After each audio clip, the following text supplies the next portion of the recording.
Good. You've woken up. I thought you were going to be out for hours, with the way you slept so soundly. Keeping me waiting, after I've already waited for this moment for so long. How very rude. However, I shall forgive you this time.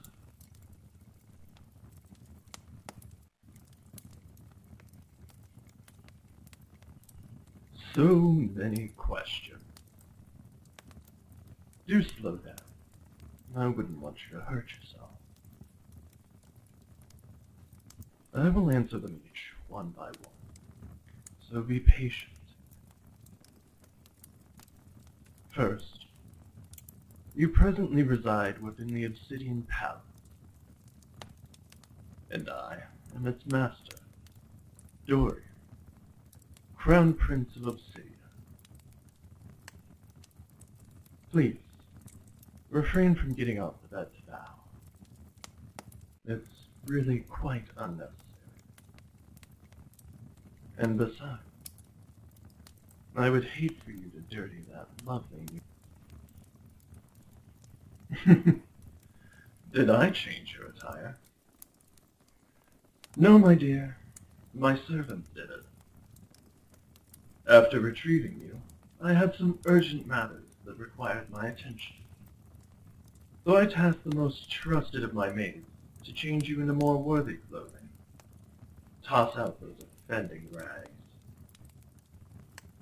And as for why you're wearing just a robe, well, we'll get to that.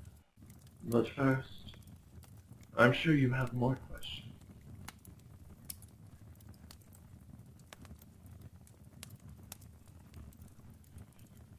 Why did I bring you here? Relax. Let me tell you a story that I think will make sense of everything.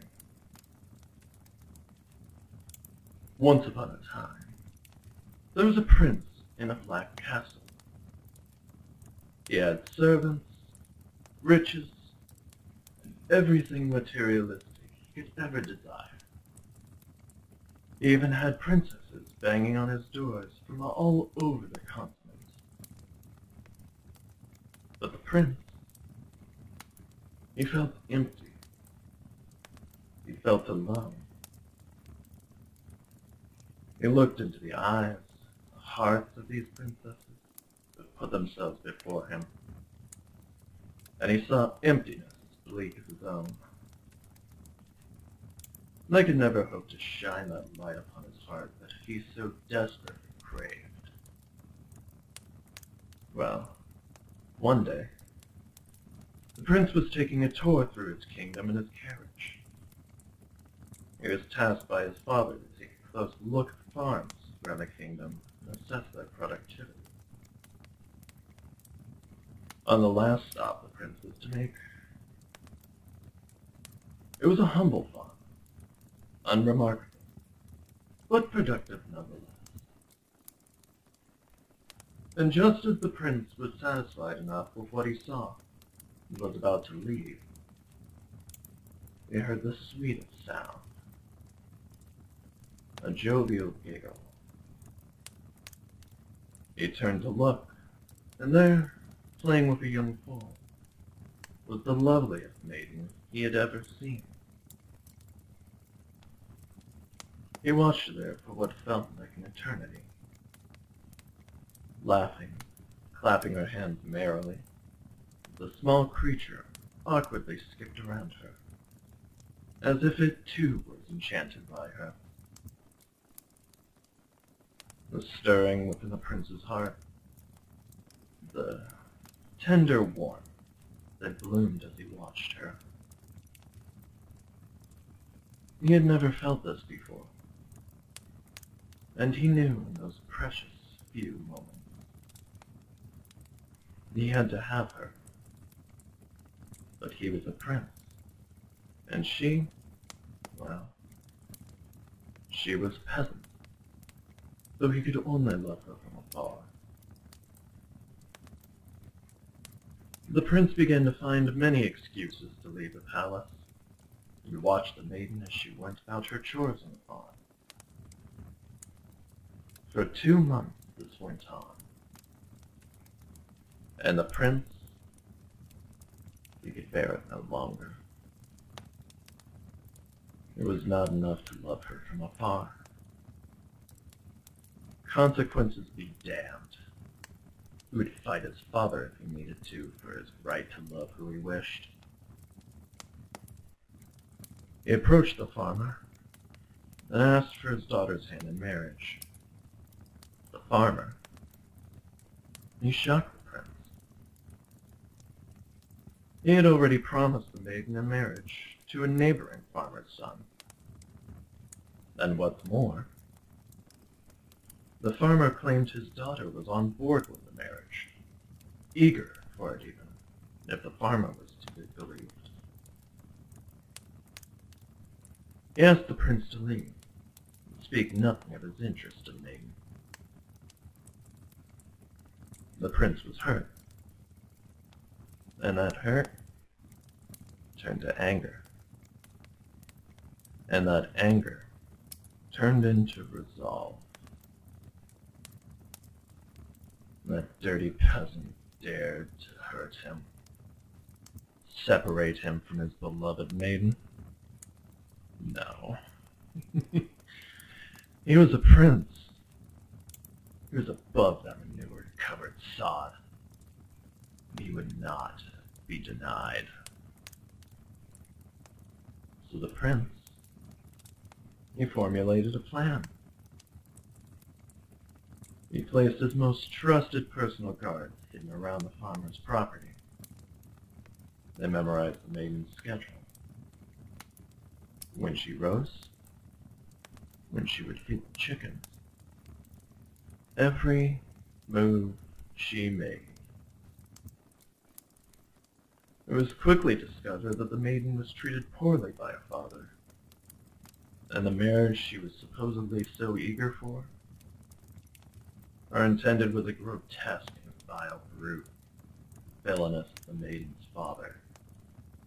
She tried over and over to plead with her father not to make her go through with it, but he only told her to shut up, do as she was told. So the prince waited until the perfect opportunity arrived to liberate his precious maiden.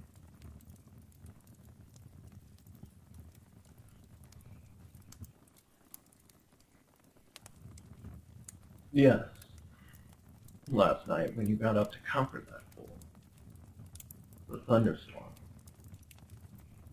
You knew that fool hated thunder, and you worried for him. So you went out to the stables, comforting all the horses. You never saw it coming, as I hear. But my guards put that bag over your head and carried you away. I do apologize for the method used, but it was imperative to get you out of there as quickly and as quietly as possible. Please understand, there wasn't time for explaining or raised voices.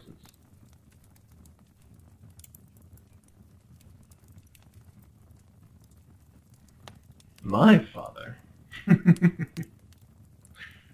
I have taken that into account as well. You see, when I go to my father and tell him that I'm in love,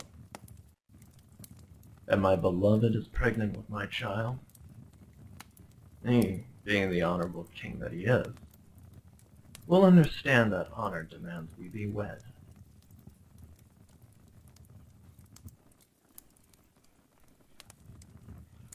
Correct.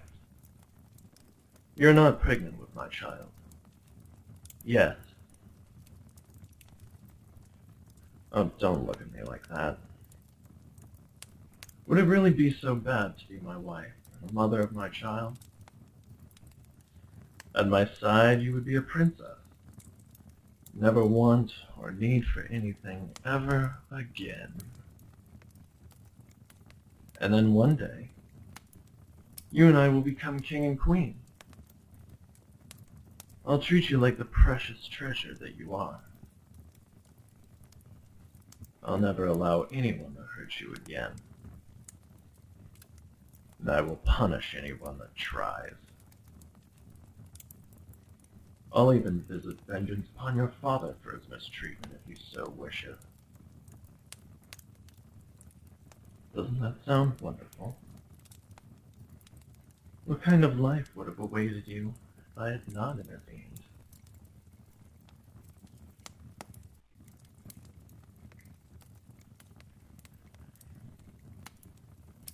Am I really sure I want to marry a nobody?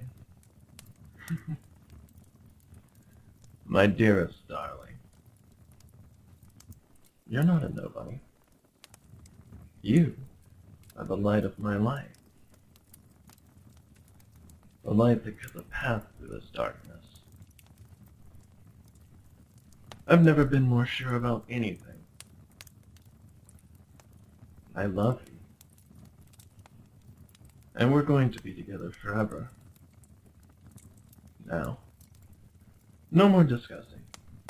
We have to take advantage of all the time we can get before my father catches wind that I have you here. I'd say we have a good 2 weeks at best, that I can successfully conceal you. So we had best get started on making us a royal baby, yes?